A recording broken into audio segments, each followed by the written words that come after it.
Welcome to the Tournament Poker Edge podcast, brought to you by TournamentPokerEdge.com, the only podcast dedicated exclusively to poker tournament strategy.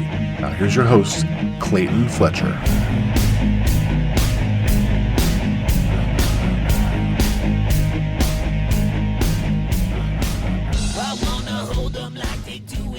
Hello once again, everybody, and welcome to the Tournament Poker Edge podcast. I'm your host, Clayton Fletcher, back in New York after a brief trip to Florida. I was there on business, by which I mean I was doing comedy. I also had a chance to play a little poker. Finally, it's basically the first live poker I've actually gotten a chance to play since like the World Series, which for me is a very long time to not really get onto the felt. I didn't play any tournaments, so I'm not going to be talking about any of the hands I played. Just a little 5-5 PLO, a little 5-10 no limit. Good times in Florida. I was in South Florida, so I got to play at the brand new Hard Rock Hotel and Casino with its brand new, beautiful, extra large poker room.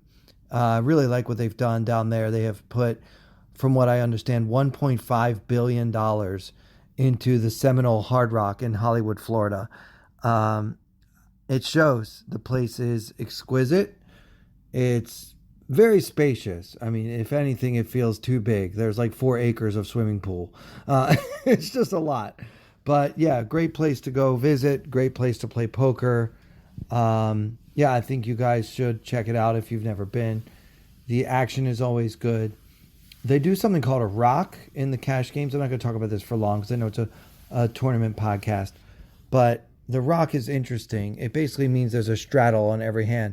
So if you're playing 5-10 with a rock, then somebody has to put on a $25 straddle every single pot. And you can straddle from any position, and you have to do so if you won the previous pot. So it's a great way to end up playing against some hands that normally wouldn't be involved, but because they were forced to put in an extra blind. It's a good way to kind of induce action. So yeah, I like playing with the rock. Good times down there. A lot of talk about what's been going on with the WSOP Player of the Year race. I don't want to get too specific, but many of you have asked me on Twitter at Clayton Comic about my thoughts on re-entries. There have been some ideas floated by people, including the legendary Daniel Negreanu, that we should restructure the way we handle re-entries, because essentially in many tournaments today, you can buy in as late as day 2 and essentially fold your way to a minimum cash. So I don't know of anyone who actually does that, but if it's in fact true that just buying in as late as possible and then folding is profitable, even if it's slightly plus EV, I think there's a real problem with that. I mean, cashing in a tournament should not be that easy. So many of you asked my thoughts about the whole re-entry idea. Now, the purist in me would like to go back to the old days where a tournament was either a freeze out or a rebuy. Now, a freeze out is a tournament just like the WSOP main event is even today. You can only buy in once, and when you're out, you're out. Hence the name, frozen out. You're done. You cannot play in this tournament again. So that's how most tournaments used to be.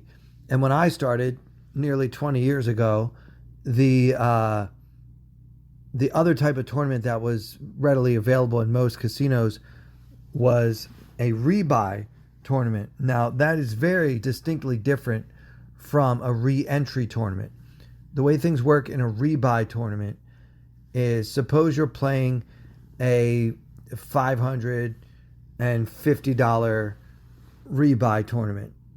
So the $50 goes to the house and the $500 goes to the prize pool. So this is the old days before they started taking an automatic dealer tip out of every buy-in. staff bonus or whatever they want to call the money that they're taking and not asking us if we want to give the dealers. Back then, this was not a thing. Most tournaments had a 10% rake. And so if you paid $500, they would also charge you $50 entry fee.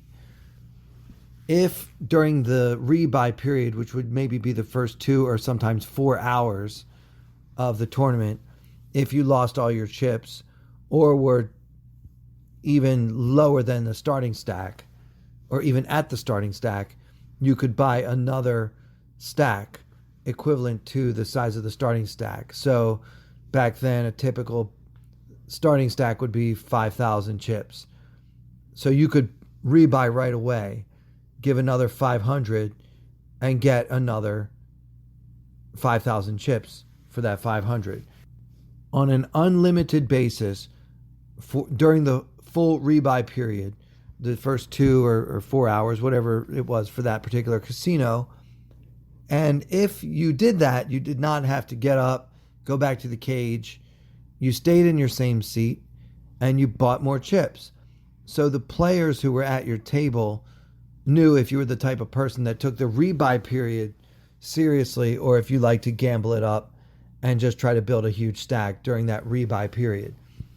Very important. Rebuys back then did not include rake. So all rebuys that I knew of were always rake free. So that's a big difference because you might end up buying in for, let's say you bought in 4 or 5 times. Like say you bought in 4 times for 20,000. You still only paid $50 in rake. Contrast that to today's typical tournament, which might be a 500 plus 100, considering all the money they take out that doesn't go to the prize pool, which is more like 20%, right? And then they would also rake each and every re-entry.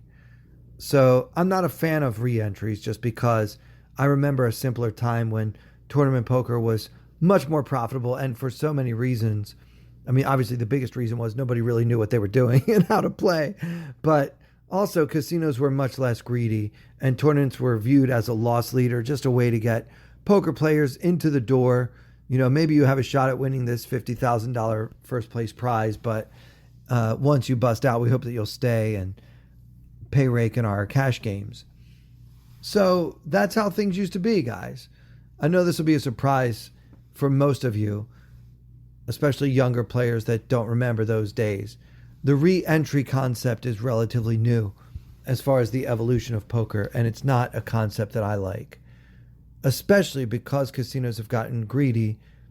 They're extending this re-entry period on and on and on to where in most tournaments now you can buy in very late in the day, if not on day 2, which is just kind of ridiculous, especially for a $10,000 buy-in like the WSOP, the European World Series of Poker.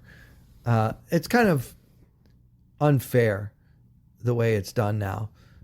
But they don't really care because as long as we keep paying more and more rake, they're going to be happy. It's very hard for players nowadays to find a true freeze out, and I think that most recreational players would prefer them. What I don't like is the way they treat each re-entry as though it were an entirely new person. So by the time the board says there are 300 entries in this tournament, there might actually only be 160 people in the room. So that's just how many buy-ins there were. No one's really keeping track of how many unique actual players are there. And I think that's the number that should be used to determine where the prizes begin. So I like tournaments that pay 10% of the field. I'd actually prefer tournaments that paid one person. I think it would be great if all tournaments were winner take all, but I understand most of you wouldn't play. I think that if I feel like I have a skill edge over the field at large, then I should be willing to gamble and try to win all the money that's in the prize pool. I know that sounds crazy, especially when there might be 2, 3, 10,000 players in a tournament, but that is how I feel. And if all tournaments were winner take all, I would play them all. And it feels good to take one down and win a trophy.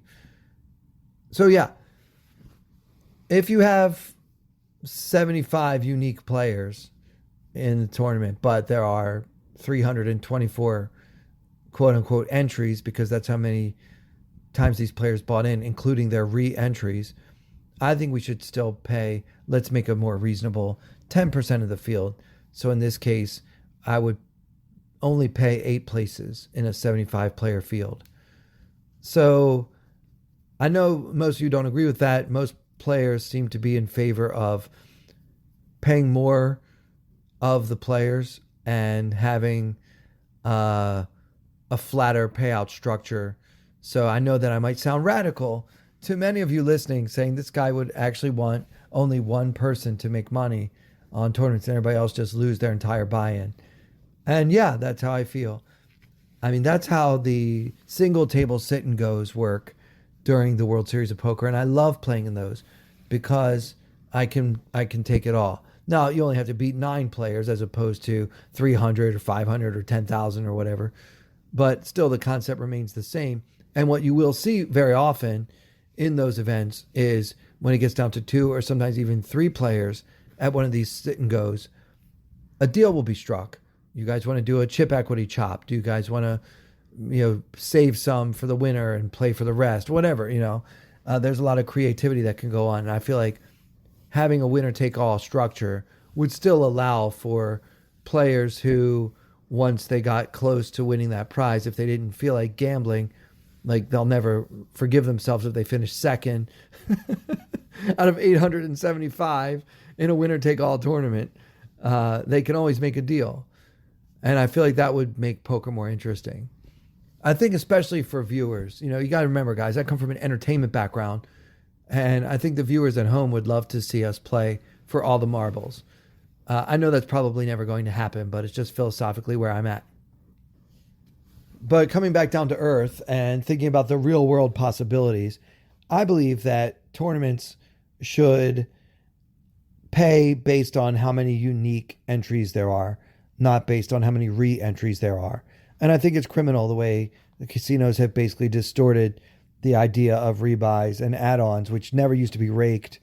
And now even tournaments that do have a quote-unquote rebuy, you might sit in the same seat, so that would be the same, but they're actually raking the rebuys and raking the add-ons. So it's just greed on the part of the casinos. And because they've seen other casinos making a lot of money by increasing the rake and making things less favorable for the players who don't really seem to be paying that much attention to how much of the buy-in is going to the prize pool and how much is going to other places such as the staff and a dealer bonus and whatever else. Administrative fees, I've seen that on some tickets that I've purchased. Until players start caring about it, they're just going to increase the rake and make things worse for us. A big example is that that thing that the Venetian tried to do, which was we have a set prize pool for this tournament. So even if, I think it was 150,000. So even if we sell $400,000 worth of tickets to this tournament, the prize pool is still going to be 150,000. So it was an epic fail. They ended up having a big overlay, and I'm glad they did. I hope they never try anything stupid like that again. So those are my thoughts on that. And I'd love to hear what you guys think. I know that most of you will probably say you like a flatter payout structure and, more of a equitable distribution of wealth, a la Bernie Sanders or something. And I'm not going to get political here one way or the other, but I will say that in poker, I think it's more exciting for the viewers and for some of the players, myself included, if the first place prize is really large. For example, in the early days of the World Poker Tour, believe it or not, 50% of all the prize pools went to first place. So if you played in a big tournament at the Commerce Casino, like the LAPC main event, everybody buys in for $10,000 and there might be, $7 million in the prize pool. Well, 3.5 would go to first place. Think about that, because nowadays first place often gets like 16%. I've seen as low as 12%. I think for the viewers at home, as well as for the true gamblers that might be on the felt, maybe having some tournaments at least where it's a lot more top heavy would be great. And I think that might even attract more recreational players, which seems to be on everybody's mind whenever this subject comes up. Well, which is more fair to recreational players? My opinion, recreational players want to play one tournament and have one big score. And that would be more enticing to them than saying, look, there's like, I remember the first Colossus, we were all up in arms because they had 22,000 entries at like $560 each for this enormous prize pool. I think it was a $10 million prize pool. And first place got like 600,000. And all of us thought it should be at least $1 million. All of us. Anyway, enough about that. This episode might end up being a little shorter than some recently, just because I want to go over 2 quick pre-flop spots from the WSOP main event, day 2. This is the 2019 10K buy-in Las Vegas Rio main event, which, by the way, guys, have you seen that the WSOP will be at the Rio again next summer? So I know if you were out there with us this year, all you heard was how this was going to be the last year at the Rio. They were going to demolish the Rio. There were plans to sell the Rio, or there were rumors that it had already been sold, and that everyone thought that meant, well, next year it's going to be in another convention center, maybe at Planet Hollywood. I heard all kinds of speculation. They're going to do it at Caesars. Nope. It's going to be at the Rio again. So for those who were shedding a tear about, I'm really going to miss this place, don't miss it too much. Not yet, because we'll be there again in 2020. So here's a hand from kind of early, I think the second level of day 2, day 2C. So the way it works is they have 3 starting days and then 2 day 2s, one for the first 2 starting days and then one for just the 3rd starting day. So this is 2C. All the players who survived day 1C come back to play 2C. And the blinds are 500, 1,000 with a 1,000 big blind ante. And this is going to be a blind versus blind hand. Let's see. Our small blind is a player I actually know. His name is Ryan Poshedley. So it folds to Ryan Poshedley in the small blind with 55,000. So you would look at that and say he's got 55 blinds. This is the math we can all do, right? When the big blind is 1K, it's real easy to say 55K is obviously 55 big blinds. So he's got 55 bigs. He's doing great, right? Well, let's wait a minute here, because if you look at his M, he's doing great, but not as great as you might think. With 2,500 in the pot, he's got 55,000 for an M of 22. So he's not in bad shape, but you don't want to see your M go down below like 15, because that's when you start to have some of your tools taken away. You can't really play suited connectors or other speculative hands. You can't be limping into pots or calling small raises, hoping to see a good flop once your stack gets below a certain level. As we discussed last week, your M kind of dictates mathematically what makes sense and what doesn't for you as far as speculation and how aggressively you should play your hands. So he's fine, but if he loses a pot or two, he's not going to be fine. The big blind, I know I didn't tell you what Ryan has yet, building some suspense here.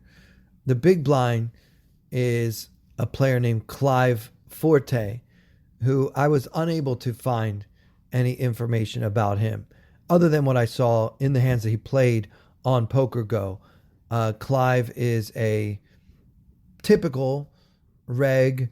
He seems to play a tight, aggressive style. So that's the best I can do as far as an explanation. And he doesn't appear to have any major caches, according to Hendon Mob and other sources. So he's kind of a tight, aggressive amateur, or at least in the sense that he doesn't play a lot of tournaments.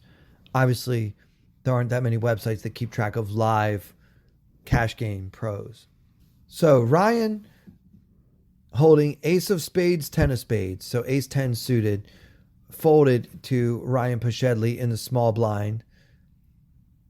Obviously, you're going to raise here a lot. You could use this as part of your limp re-raising strategy if you think that Clive in the big blind is going to be raising every time you limp in. So there are some players that if you ever try to limp in, open limp in the small blind, they'll pretty much always raise you from out of the big blind.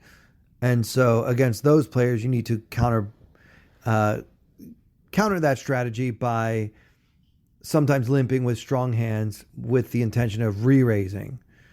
So you could put ace 10 suited into that category if you wanted to. But I like Ryan's decision here to just go ahead and open.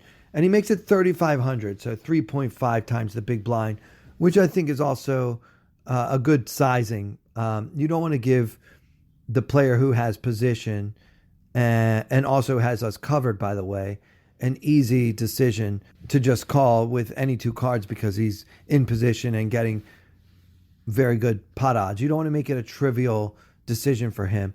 By raising to 3 or 3.5 to 4 times the big blind, you actually give that player something to think about.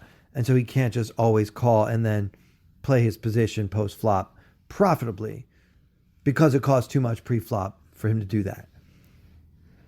So I like this sizing. And I think it also has the effect of making Clive's 3 bets more pure. By which I mean, say Ryan had chosen to open to just the minimum, 2,000. Well, now Clive should be able to make it 6,000 with a lot of hands and get a lot of folds. Or at worst, get a lot of calls where he can now play an inflated pot in position. But I don't think Clive would do that so readily when it's going to cost him a lot more to make a credible 3-bet in this situation. So Clive decides to re-raise, and I have intentionally not told you what he's holding. He makes it 11,200 to go. Now, putting yourself in Ryan's shoes, you open raised from the small blind with the ace 10 suited, and you've now been 3-bet by the player in the big blind. All right. Let's look at this sizing too, by the way. From 35 all the way up to 11,200. Now this is a little bit more than 3 times the open. And one thing I noticed this summer when I was playing tournaments virtually every day is that players' 3-bet sizing is generally too small. I would see a lot of like 9,000 in these situations, which just makes it too easy for Ryan to just call for 5,500 more and see a flop with whatever he has, even if it's as bad as like Jack 10 suited or something. It wouldn't be terrible to call. But now getting this price, I think the bigger bets make your opponent's decisions more pure. Not saying that there'll never be a bluff here. But if Ryan wants to bluff now, he's pretty much got to go all in. So should we go all in? Obviously, it would not be a bluff.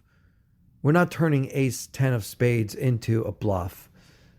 Because we have the dynamic of the small blind versus the big blind, we need to ask ourselves, do we want to get it all in here?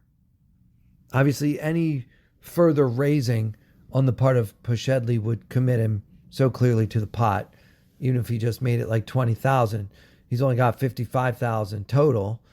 You don't put in 40% of your stack and then fold ace 10 of spades. You just don't. So Clive has put us into a shove or fold situation. So which one would you choose to do? Obviously, it's player dependent. I haven't given you that much information about Clive. This is the first pot in which these two players were heads up in the blinds, for what it's worth. And there hasn't been a lot of pre-flop raise war between them. So let's talk about Clive's range. A typical, regular tight, aggressive player, three betting from the big blind, does he do it with many hands that are worse than ace 10 of spades? I think he does it with some, at least. Maybe like king, queen, ace 5 seems to be a lot of people's favorite, especially ace 5 suited. Seems to be a lot of people's favorite hand to throw in to your range, because you don't want to always have aces or kings when you three bet here, obviously. You got to have some less beautiful hands as well. He might do this with certain pairs. I don't know. I feel like a lot of us would just call with a lot of our pairs. Like in Clive's shoes, holding pocket sevens, I would probably just call and see a flop in position and hope to hit the board. Or at least get checked to a couple times so I could take it down. So when Clive three bets, how does Pashedley feel about ace 10 of spades? Well, Pashedley makes the decision to go all in. And I got to admit, I'm impressed. With an M of 22, with 55 big blinds, just deciding, look, you know what?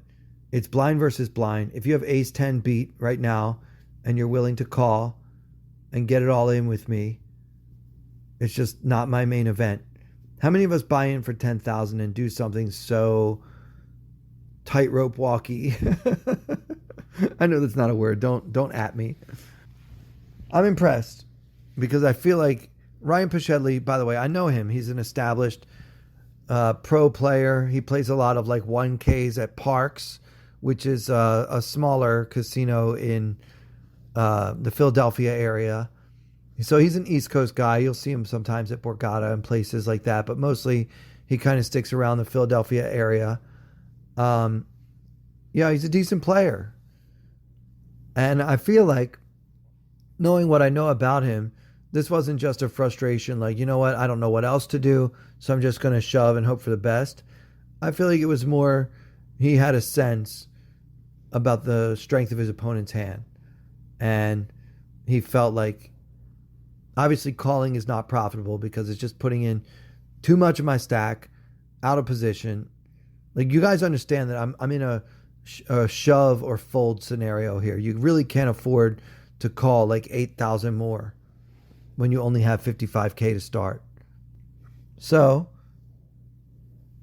it's a good play by Ryan, assuming that it was partly read based, or maybe there were hands that we didn't see that led him to getting a sense of how Clive Forte plays. But also, it might even be more simple than that. You know what? It's blind versus blind. I really can't fold a hand as strong as ace 10 for any amount of chips against the big blind, unless the big blind is just the tightest, nittiest 99-year-old lady in the world. Ace 10 suited is a very strong hand, heads up.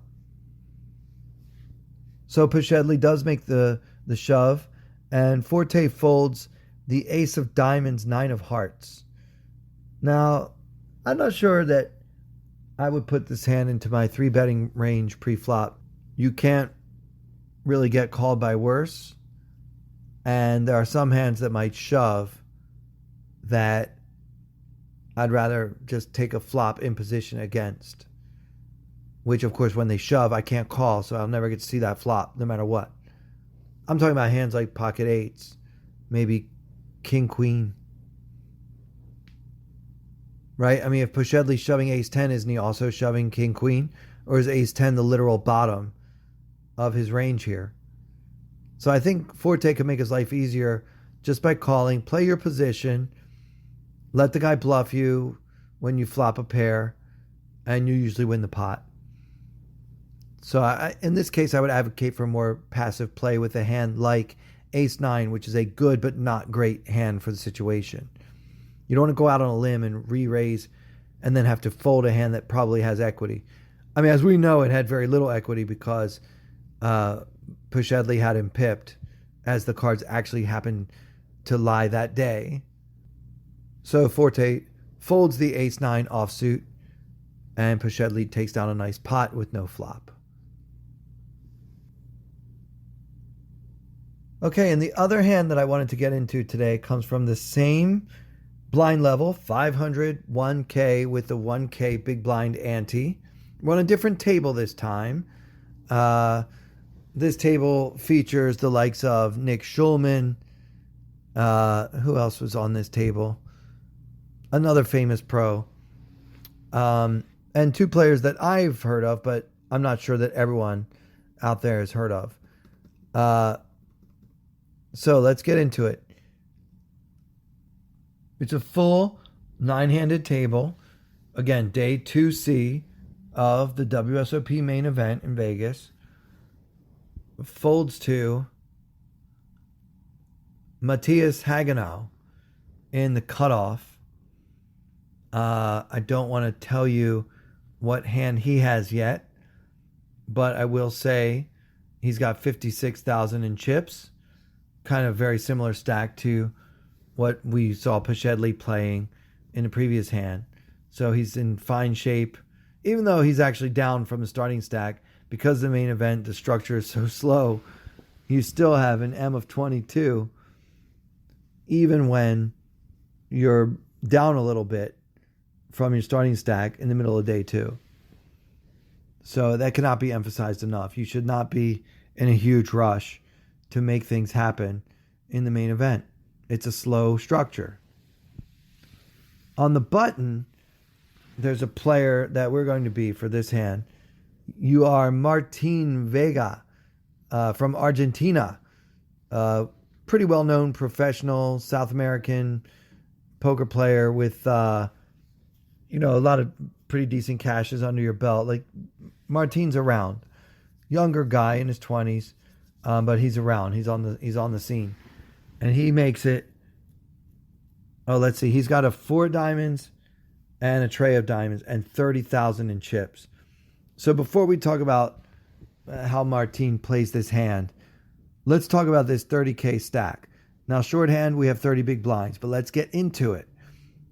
There's 2,500 in the pot, all right?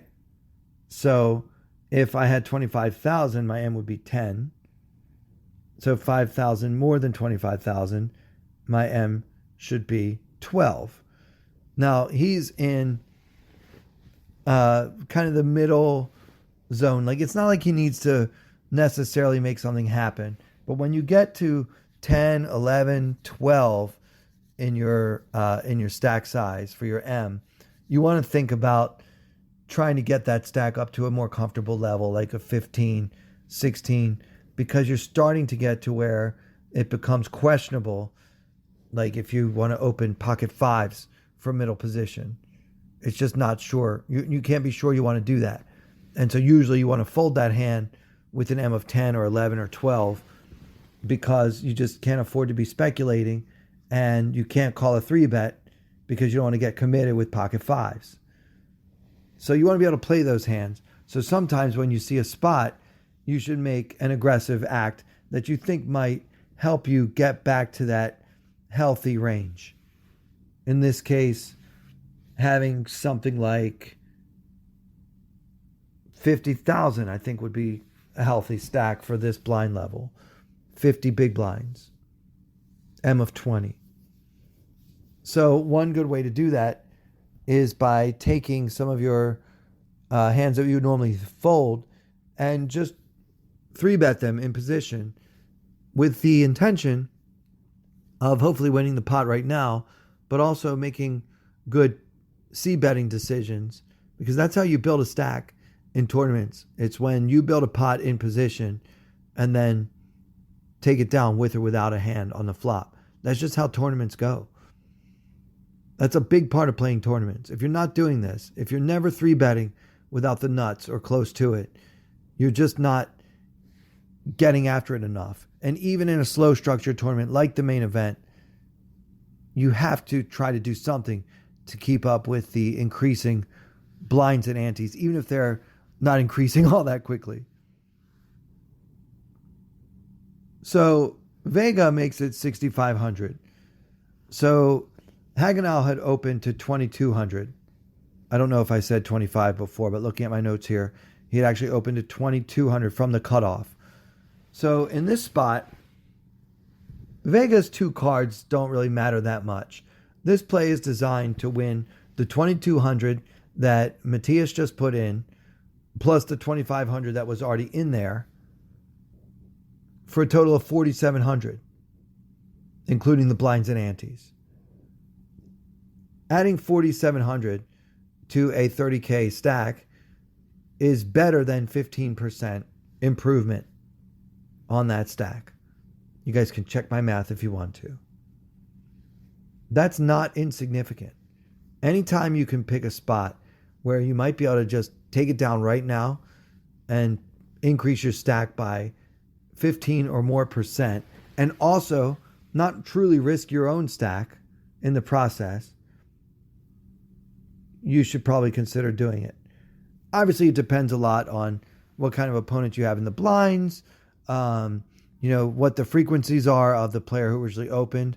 But just speaking generally, not really talking about these two in particular, it's important to have plays like this in your arsenal. Does it make sense, though, to do it with the suited 4 tray? I mean, look, most of us fold this hand without a thought, right?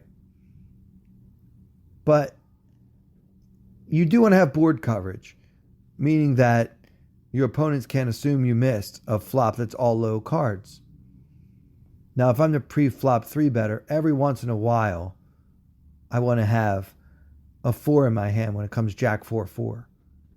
And most of you will never have a 4 in your hand if you were the pre-flop 3-better.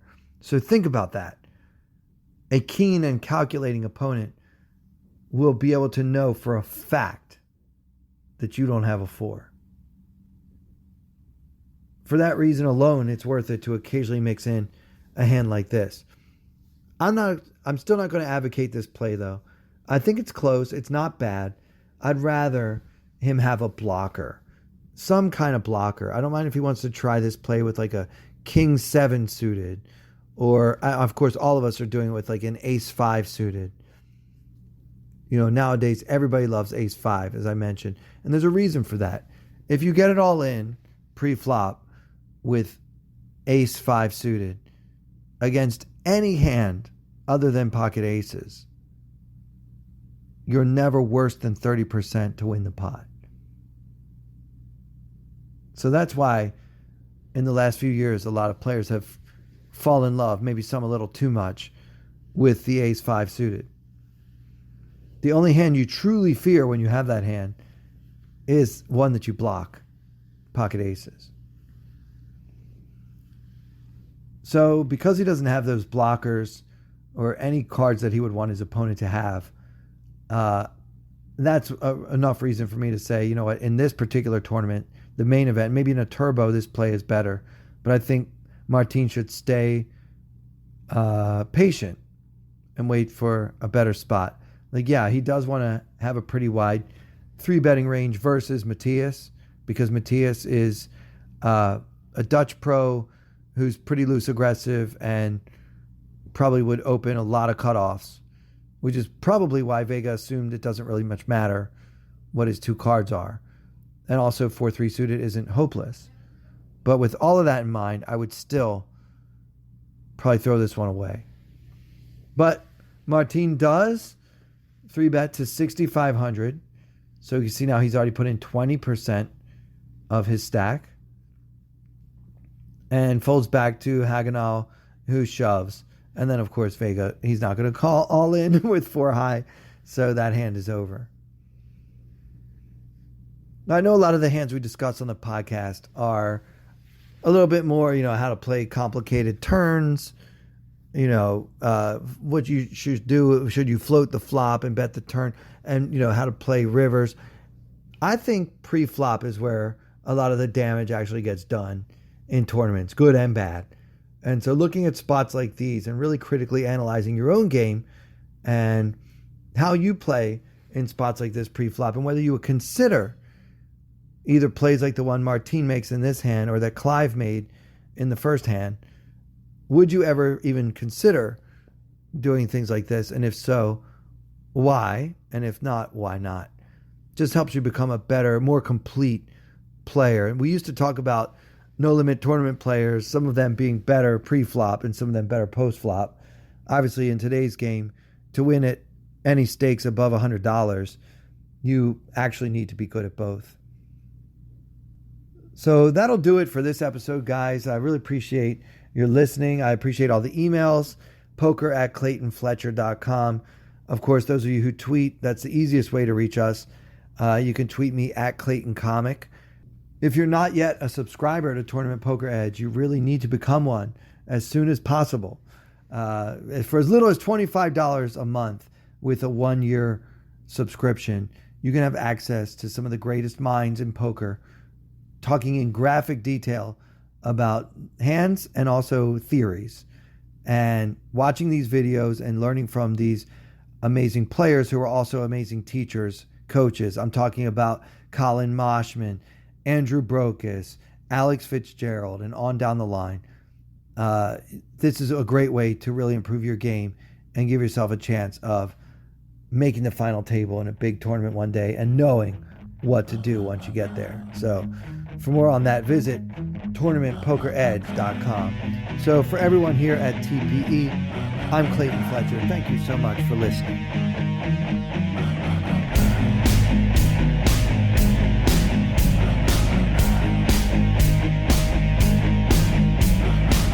I wanna hold them like they do in Texas plays. Fold them, let them hit me, raise it, baby, stay with me.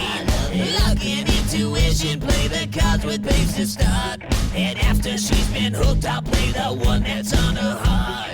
Oh, whoa, whoa, whoa, whoa. I'll get her heart, show her what I got.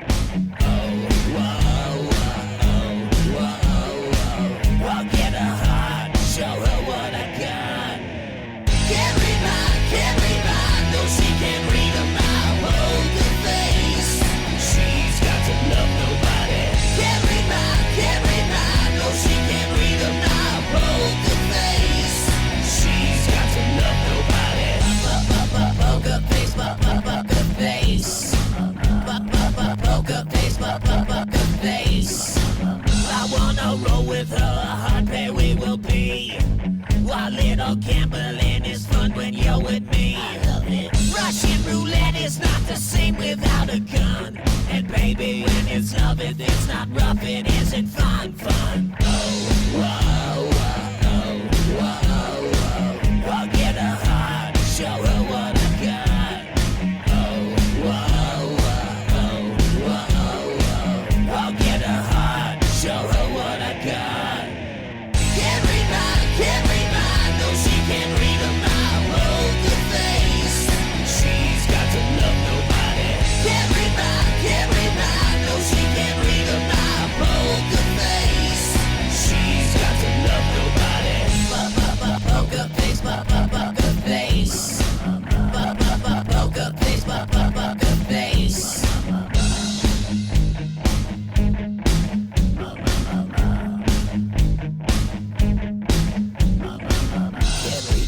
Can't read mine, no she can't read a mile. Poker face, she's got to love nobody. Can't read mine, no she can't read a mile. Poker face, she's got to love